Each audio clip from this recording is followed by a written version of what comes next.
Yang pertama, hakim bertanya di pengadilan. Wahai saksi, ya Pak Hakim, apakah kamu melihat si A melakukan pelecehan seksual? Saya tidak bisa cerita Pak Hakim, karena saya takut ribah. Dia wajib cerita, karena saat itu dia sebagai saksi. Kenapa takut riba? Wajib dia bercerita. Itu satu pertama. Yang kedua, ketika bertanya hukum, Ustadz Somad, saya mau nanya nih hukum tentang anak saya, tentang bapak saya. Apa pertanyaannya Bu? Apa pertanyaannya Pak? Inilah Pak Ustadz, saya takut cerita karena riba. Gimana saya mau jawab? Makanya sahabat Nabi yang bertanya ke Nabi itu, Nabi nggak bilang, jangan riba, enggak. Ya Rasulullah, inna Aba Sufyan rajulun syahih. Suami saya itu bakhil, pelit, kikirnya minta ampun. Nggak ada Nabi marah. Kenapa? Karena statusnya bertanya hukum. Yang ketiga, li'iqatil haq wa ibtalil batil.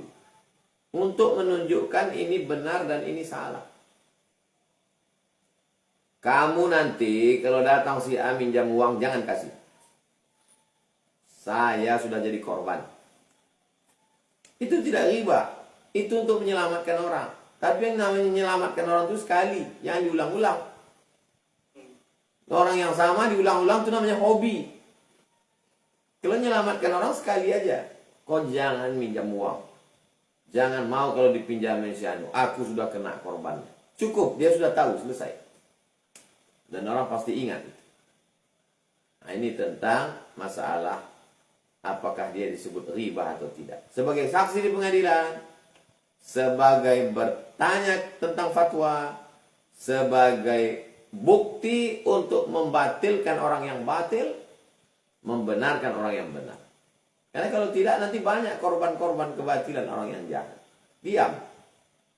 Mana nahi mungkar? Nahi mungkar. Ini bagian dari nahi mungkar. Begitu juga ketika kita bertugas, penerimaan pegawai, ada wawancara. Gimana pendapat kamu dengan si Anu? Saya takut ini riba. Itu bagian dari ihqatil haq wa ibtalil batil. Menunjukkan kebenaran dan menunjukkan kebatilan. Dan itu kan nggak tiap hari. Setelah itu kan nggak nelpon lagi si Anu kemarin. Nah, itu riba. Yang kedua itu riba. Yang pertama itu adalah sebagai kesaksian.